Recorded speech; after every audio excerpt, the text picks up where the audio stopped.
ఈ people, so నేను మీతో ఒక ఎమోషనల్ అండ్ మూమెంట్ షేర్ చేసుకుందాం అనుకుంటున్నాను.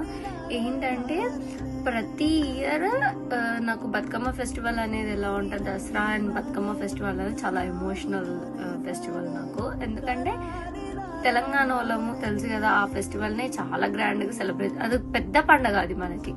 సో అందరు ఎక్కడున్నా ఎవరెక్కడున్నా ఒక్క దగ్గర కలిసే పండగ ఏది అంటే దసరా అండ్ బతుకమ్మ అనే చెప్తాను నేను.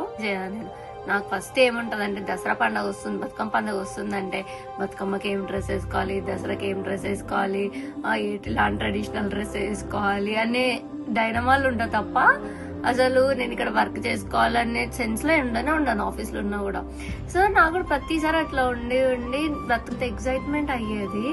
ఈసారి అయితే లైక్ ఏదో ఎంటీగా లైక్ ఇయర్ అని కాదు, లాస్ట్ ఇయర్ నుంచి నేను ఎప్పుడైతే అబ్రాడ్ వచ్చినానో లాస్ట్ ఇయర్ నుంచి ఎలా ఉందంటే బతుకమ్మ, అసలు బతుకమ్మ ఫెస్టివల్ వస్తుందని నాకు మైండ్ లో గుర్తేసేదాకా కూడా గుర్తొస్తలేదు అనమాట.